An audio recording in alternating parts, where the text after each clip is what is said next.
빌립보서 4장 8절 9절 우리 함께 한 목소리로 읽도록 하겠습니다. 빌립보서 4장 8절 9절 우리 같이 읽을까요? 시작. 끝으로 형제들아 무엇이든지 참되며 무엇이든지 경건하며 무엇이든지 옳으며 무엇이든지 정결하며 무엇이든지 사랑받을 만하며 무엇이든지 칭찬받을 만하며 무슨 덕이 있든지 무슨 기림이 있든지 이것들을 생각하라. 너희는 내게 배우고 받고 듣고 본 바를 행하라. 그리하면 평강의 하나님이 너희와 함께 계시리라. 아멘. 오늘 참 바쁜 하루였습니다. 그렇죠? 바쁘게 달려왔습니다. 오늘 또 우리 성교육도 있었고요. 성교육하는 시간 또 우리 남성 회원들은 열심히 이 잡초 제거를 하고 아주 머리를 아주 바싹 잘라놨어요. 너무 고생 많이 하셨습니다.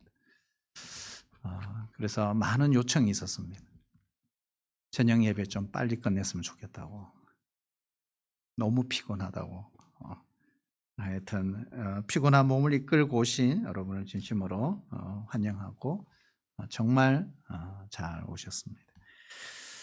오늘 우리 성교육 세미나 하면서 참 저도 은혜를 많이 받았는데요. 우리 부모 교육 무려 3시간을 했어요. 1시부터 4시까지 스테이도 쉬는 시간 없이.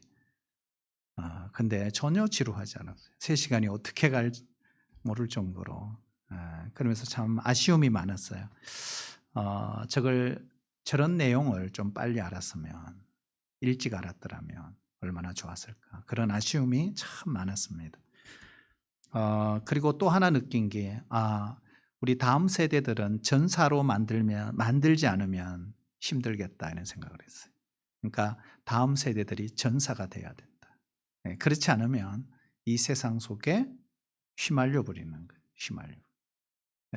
그래서 가정의 신앙교육 그리고 교회 안에서의 신앙교육이 얼마나 중요한가를 다시 한번 깊이 깨닫게 되었습니다. 그런데 의외로 오늘 많이 안 오셨더라고요. 그게 좀 아쉬웠습니다. 그리고 세 번째로 중요한 것이 분별력이다. 분별력. 로마서 12장 2절에 보면 너희는 이 세대를 본받지 말고, 그죠? 마음을 새롭게 함으로. 그러니까 첫 번째가 뭘까? 이 세대를 본받지 말고. 그렇죠? 그리고 마음을 새롭게 하라. 그리고 그다음에 뭘까요? 하나님의 선하시고 기뻐하시고 온전하신 뜻이 무엇인지 분별하라. 그렇게 돼 있어요. 분별이에요, 분별. 참 우리가 그런 시대에 살고 있구나. 성경적으로 말하면 가인 계열과 셋 계열이 세상에 존재합니다. 가인 계열은 하나님을 믿지 않는, 하나님을 떠난 족속을 말합니다. 셋 계열은 뭘까요? 하나님을 예배하는 공동체, 오늘날 교회 공동체입니다. 교회를 아무리 욕을 하고 손가락질을 하더라도 교회는 유일한 이 세상의 희망입니다. 왜 그러냐 하면 이것은 창세기부터 구약을 관통해서 신약이 오면서까지 하나님은 그 셋계를 붙들고 계십니다. 그리고 그 셋계를 통해서 결국 요한계시록에 보면까요, 교회의 승리, 그리스도의 승리를 선포하고 있습니다. 결국 살아계신 하나님은 교회를 통해서 일하신다는 건 너무나 분명해요. 그래서 교회에서 키워지는 다음 세대들이 정말 믿음의 세대, 경건한 세대, 하나님의 전사들로 세워져야 하는 거예요. 그런 의미에서 부모의 역할이 얼마나 중요한가, 그리고 교사의 역할이 얼마나 중요한가. 내 아이들은 다 시집가고 장가 갔는데 내 나이 이렇게 많아서, 근데 오늘 원로 장로님이 참석을 하셨더라고요. 저는 깜짝 놀랐습니다. 그러자 나오면서 장로님 어떻게 이렇게 오셨냐고. 여러분 원로 장로님 연세에 뭘 더 알고 싶겠습니까? 그렇잖아요. 그래도 교회 행사인데 있어야 되지 않겠나 이렇게 너무너무 감사하더라고요. 배우고 오늘 그러잖아요. 배우고 듣고 그죠? 본바를 행하는 거. 이게 이제 기독교죠. 기독교는 결론으로 말씀을 드리겠습니다만 그만큼 우리가 위기의 시대에 살고 있습니다. 그러니까 특별히 교회의 위기의 시대, 그리고 우리 신앙인의 위기의 시대에 살고 있습니다. 과연 마지막 때에 믿는 자를 보겠느냐? 예수님 그런 이야기 하셨거든요. 실제로 그런 시대에 살고 있습니다. 앞으로는 더 그러지 않을까 이런 생각을 합니다. 자, 오늘 우리가 바울의 권면, 빌립보 교회를 향해서 마지막 권면을 하고 있습니다. 오늘 이 본문은 우리 1절에서 7절까지 내용을 이어서 문맥으로 계속 이어지는 말씀입니다. 하나님께서 우리의 마음과 생각을 지키시고 그리고 우리 속에 평강을 주신다면 그 다음에 무엇을 할 거냐는 거예요. 그냥 평안하게 살 거냐. 그게 아니라는 거예요. 그게 바로 8절, 9절이라는 거예요. 우리의 마음에 평강으로 우리 생각과 마음을 지키신다면 그 다음에 우리 해야 될 일이 뭘까? 오늘 6가지입니다. 한번 따라해 주실래요? 무엇이든지 참되며. 여기에 참되다 말은 정직하다 이런 말입니다. 여러분 우리가 예수 믿고 성령 받고 정말 우리 속에 그리스도의 평강이 있다면 반드시 우리는 정직한 신자로 살아야 한다는 것입니다. 국가도 권력도 정부도 기업도 교회도 정직해야 합니다. 거짓말하면 안 돼요. 정직해야 합니다. 정직이란 바르게 생각하고 바르게 말하고 바르게 사는 것입니다. 말만 그렇게 하는 게 아니라는 거죠. 그런데 중요한 것은 정직의 기준이 뭐냐는 거예요. 정직의 기준은 하나님이죠. 하나님. 정직의 기준은 성경입니다. 정직의 기준이 세상의 법이 아니에요. 사람이 아니에요. 그러면 계속 흔들리게 될 것입니다. 그러나 영원히 변치 아니하시는 한결 같으신 그 하나님이 정직의 기준이 되면 변함이 없습니다. 흔들리지 않습니다. 그래서 싸우는 것입니다. 믿음의 선한 싸움을 그래서 싸우는 것입니다. 특히 5월은 가정의 달입니다. 우리가 가정이 정직해야 합니다. 부부도 정직하고 부모도 정직하고 자녀도 정직해야 되고 형제도 정직해야 합니다. 방마다 문을 잠그고 방마다 개인 금고를 갖고 있다며 어떻게 가족이 서로 신뢰할 수 있겠습니까? 정직해야 하는. 두 번째 따라올까요? 무엇이든지 경건하며.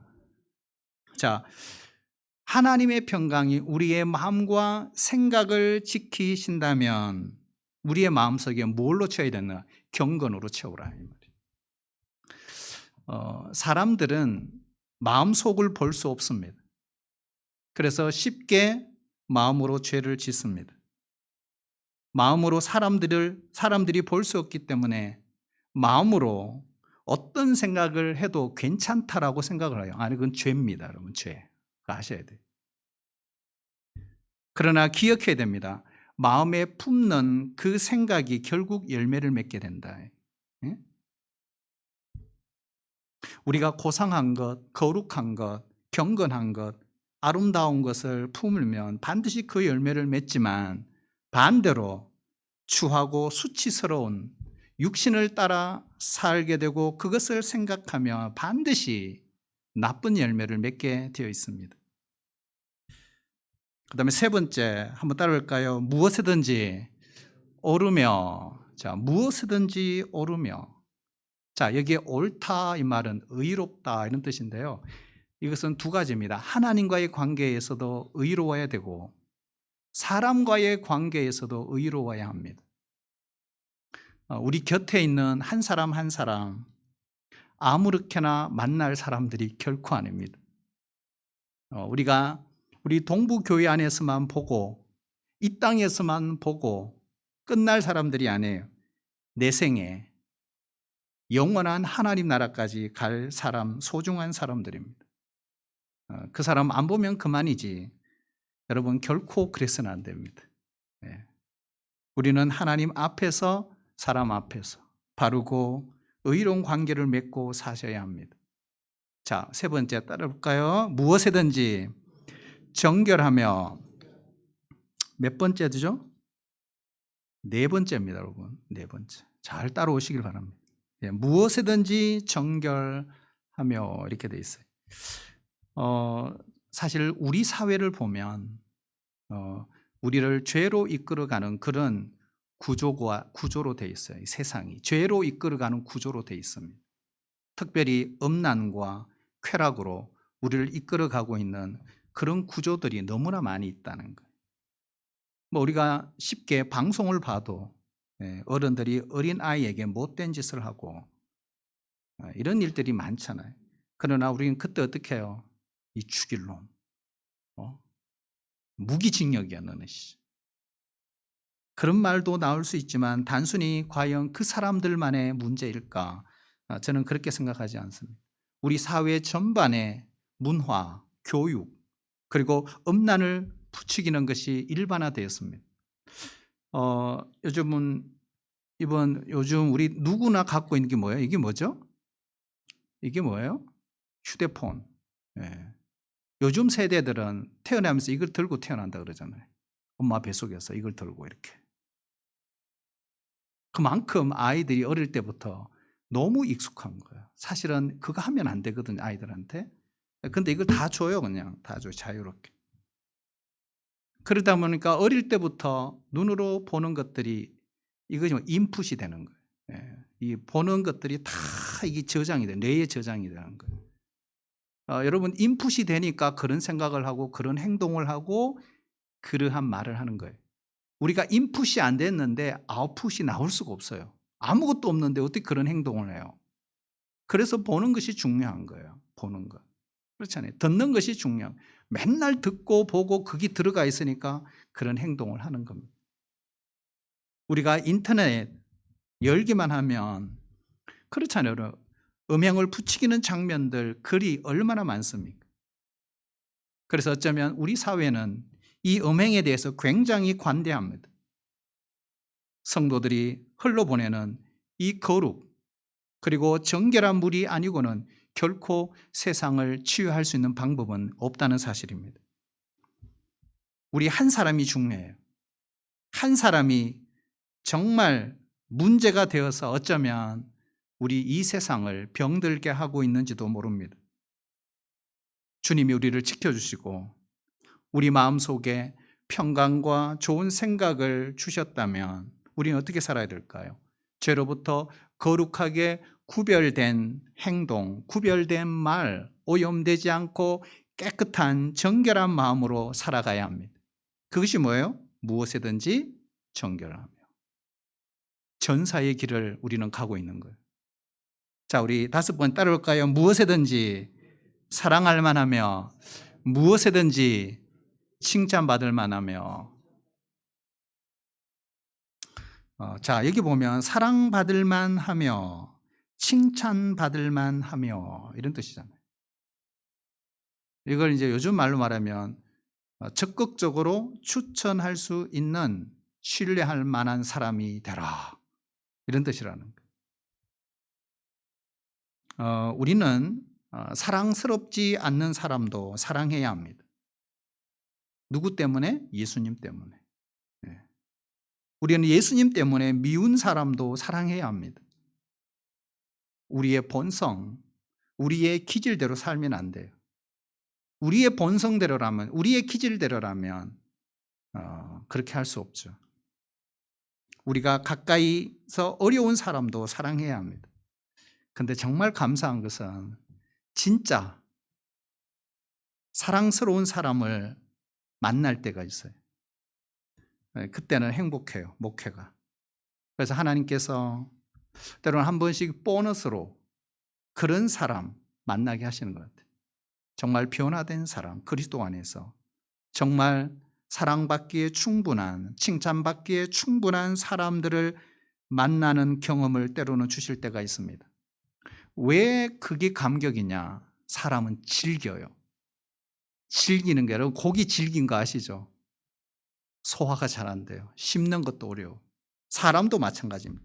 사람도 질기기 때문에 잘 변화가 일어나지 않습니다. 그런데 바뀐 사람, 변화된 사람, 그런 사람들을 통해 목회할 때 위로를 주십니다.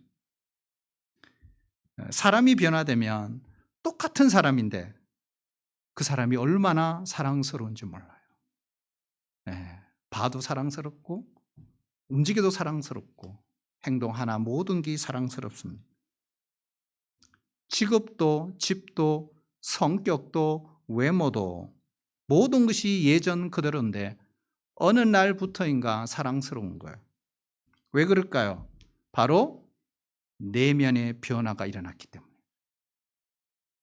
우리가 은혜를 받고 우리가 주님을 알아가면서 변화되는 것은 내면의 변화로 끝나지 않습니다. 그 변화는 내 삶의 영역에 나타나기 시작합니다.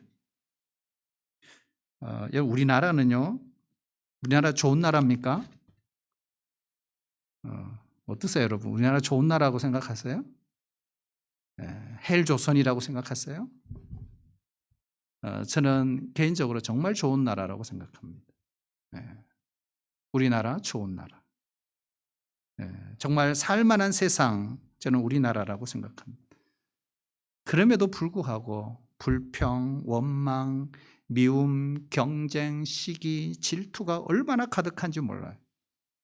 누구를 향한 막연한 분노, 원한이 가득 차 있어요. 없는 사람은 없는 대로, 있는 사람은 있는 대로, 배운 사람은 배운 대로, 높은 사람은 높은 대로, 낮은 사람은 낮은 대로. 웬 원망이 그렇게 많은지 모르겠어요. 그렇게 살면 영혼이 죽어요. 그러니까 내 영혼만 죽는 것이 아니라 옆에 있는 사람도 함께 죽습니다. 사랑하는 성도 여러분, 정말 우리 마음속에 좋은 것으로 가득 채우시기를 축복합니다. 우리가 드리는 이 예배는 지성소 예배입니다. 우리가 지성소 예배에 왔습니다. 어쩌면 세상에서 예배만큼 소중하고 귀한 시간이 있습니까? 그렇다면 예배가 그 어떤 시간보다 좋은데 예배 현장에 와서 찬양하고 말씀 듣고 선한 마음을 품기 위해 왔는데 과연 나와서 내 속에 무엇을 채우는가 하는 것입니다. 오늘 바울이 권면한 것처럼 선한 것, 경건한 것, 바른 것, 그리고 거룩한 것, 사랑받을 만한 것, 칭찬받을 만한 것들로 여러분 가득 채울 수 있기를 축복합니다. 우리가 그것을 채워도 세상은 뒤집어지지 않습니다. 어떤 변화도 일어나지 않을 것입니다. 하지만 변화된 그 한 사람을 통해 세상은 조금씩 바뀌기 시작할 것입니다. 여러분, 정치제도가 세상을 바꾸는 것이 아닙니다. 법이 세상을 바꾸는 것이 아닙니다. 이 연사 강력히 주장합니다.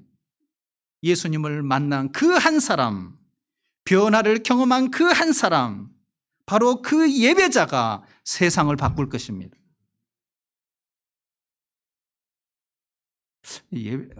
다음부터 연사를 말을 넣어야 되겠네요. 아멘이 크게 나오네. 우리 마지막 권면이 있어요. 9절. 우리 같이 한번 읽어볼까요? 9절 같이 읽겠습니다. 시작. 너희는 내게 배우고 받고 듣고 본바를 행하라. 그리하면 평강의 하나님이 너희와 함께 계시리라. 아멘. 자, 이게 중요한 게요. 배우고 받고 듣고 본바를 행하라. 자, 거기에 밑줄 꺼놓고요. 뭐라고 적느냐 하면 기독교 이렇게 적어놓습니다. 그렇게 적어 놓으십니다. 여러분, 우리 속에 그렇게 좋은 것들로 채웠습니다. 그러나 그것이 끝이 아니라는 것입니다. 우리가 배웠습니까? 우리가 받았습니까? 들었습니까? 보았습니까?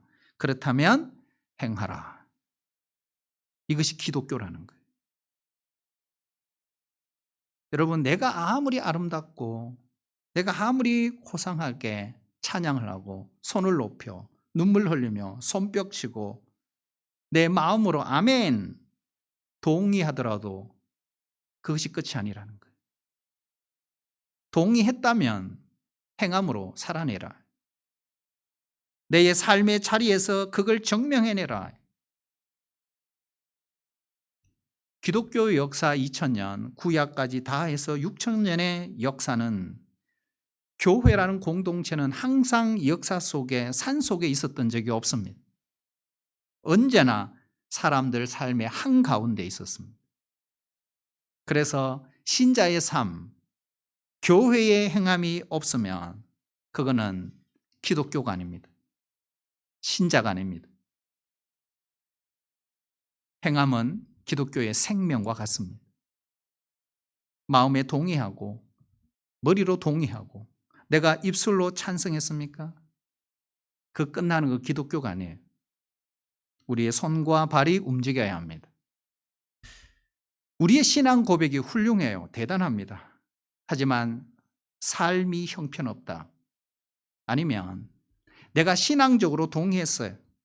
그런데 내 마음으로는 절대로 그렇게 하고 싶지 않아요. 이거는 가짜 신앙인입니다. 우리가 중심으로 아멘, 동의합니다. 입술로 고백했다면 반드시 손과 발로 움직여 살아내야 합니다. 우리가 죄가 이 세상에 들어오면서 우리 인간을 가장 비참하게 만들어 놓은 것이 무엇일까? 여러분 뭐라고 생각했어요? 죄가 세상에 들어오고 난 뒤에 인간을 가장 비참하게 만들어 놓은 것이 있습니다. 그걸 뭐라고 할까요? 그걸 바로 따라올까요? 분리시켜버리는 거예요. 하나님과 인간을 분리시켜버리고 가족 공동체 안에도 그죠? 사랑의 관계를 파괴시켜버리는, 분리시켜버리는 거예요. 이게 얼마나 무서운지 몰라요. 죄가 들어오니까 에덴 동산에 봐요. 하나님과 그 에덴 동산이 그렇게 평화로운 에덴이 기쁨의 동산이잖아요. 파괴가 일어나 버리죠. 분리돼 버리죠. 에덴에서 쫓겨난 신라곤에 쫓겨난 그들 보세요. 어떻게 해요? 가정이 죽음으로 형제가 분리되는 이런 일까지 벌어져요. 우리의 마음과 행실이 분리되는 거예요. 동기가 선하다고 말하지만 그가 행하는 실제 행실은 악한 겁니다. 그래서 죄는 뭐예요? 분리시키는 거예요. 분열시키는 거예요. 나누어 버리는 거예요. 네 편, 내 편. 이게 다 죄의 결과라는 거예요. 그러나 여러분, 은혜는 그렇지 않습니다. 은혜가 들어오면 어떤 일이 벌어질까요? 하나 되게 합니다. 따를까요? 통합시킵니다. 자, 은혜는 통합의 능력이 있습니다. 우리의 내면, 생각, 우리의 동기, 삶이 일치합니다. 하나 되게 합니다. 그래서 우리도 늘 넘어지지만 그 어떻게 해요? 계속 우리를 하나님이 그렇게 빚어 가시는 것입니다. 그러므로 삶이 없는 기독교, 행함이 없는 복음, 그것은 가짜입니다. 그래서 오늘 사도 바울이 뭐라요? 성경 이렇게 말해요. 따라할까요? 행하라. 행하라. 근데 여러분, 행하는 게 쉬워요, 어려워요? 어려울 정도가 아니죠. 너무 어려워요. 너무 어려워요. 근데 왜 어렵게 생각할까?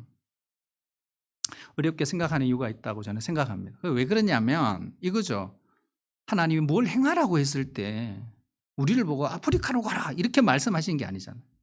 우리를 보고 북한으로 들어가라 뭐 이렇게 말씀하시는 게 아니죠. 마대 테레사처럼 되라 이렇게 말씀하시는 게 아니잖아요. 내 삶의 자리에서, 내가 살아가는 가정에서, 직장에서, 캠퍼스에서, 학교에서, 교회에서 그렇게 구체적으로 내 행실을, 삶을 적용하며 살아라 이런 뜻이지 않습니까? 내 가족에게, 내 성도들에게 말씀에서 배운 그대로 행하라는 것입니다. 그래서 우리의 부르심은 두 가지입니다. 세상에서의 부르심, 또 한 가지가 행함의 부르심이에요. 우리는 세상에서의 부르심만 강조합니다. 나 구원받았어. 그래서 어떻게 했다는 거예요? 예? 행함의 부르심을 잊어버린다. 교회는 부름받은 공동체인과 동시에 세상으로 보냄받은 그리스도의 공동체란 사실을 우리는 잊지 말아야 합니다. 우리가 그 행함의 부르심에 순종했을 때 세상은 변화되기 시작합니다. 정치가 세상을 바꾸는 것을 기대하지 마시고 법을 바꾸면 달라질 것이라고 기대하지 마세요. 그것이 결코 능사가 아닙니다. 정치와 법이 아니라 진리를 아는 그 한 사람, 그 진리대로 살기를 원하는 그 한 사람을 통해 세상은 변화될 것입니다. 예수님이 오셔서 그 일을 하신 거잖아요. 왜 12제자입니까? 왜 교회입니까? 그때 교회가 새로워질 것이고 새로워진 교회를 통해 세상은 새로워질 것입니다. 그러므로 우리는 부르신 곳에서 예배자로 사셔야 합니다. 그렇게 역사하실 주님을 찬양합시다. 하나님, 우리가 하나님의 백성이라면 이 세상 나라의 가치가 아닌 하나님 나라의 가치를 붙들고 살아가기로 결단한 사람들입니다. 예수님처럼 고난의 길을 가기를 맞이하지 않고 좁은 길로 순종하며 가신 주처럼 우리들도 주님의 제자로 그 길 따라가게 하여 주시옵소서. 세상 영광 버리고 주님 영광 따라가게 하여 주시옵소서. 세상 가치 버리고 하나님 나라의 가치를 붙들고 살게 하여 주시옵소서. 가인 계열이 아닌 색 계열로 하나님을 예배하는 공동체로 살아내게 하여 주시옵소서. 회색 지대에서 방황하지 않게 하여 주시고 이곳저곳을 왔다 갔다 하지 않게 하여 주시고 중간 지대는 없습니다. 성경의 세계관, 성경의 가치관, 하나님 나라의 가치관에 걸고 우리의 인생을 살아내게 하여 주시옵소서. 핍박도 두려워하지 않게 하여 주시옵소서. 고난 받는 것을 두려워하지 않게 하여 주시옵소서. 하나님만 두려워하는 하나님 나라의 백성들 축복하여 주시고 우리를 그렇게 인도하실 주님을 찬양합니다. 예수님의 이름으로 기도하옵나이다. 아멘.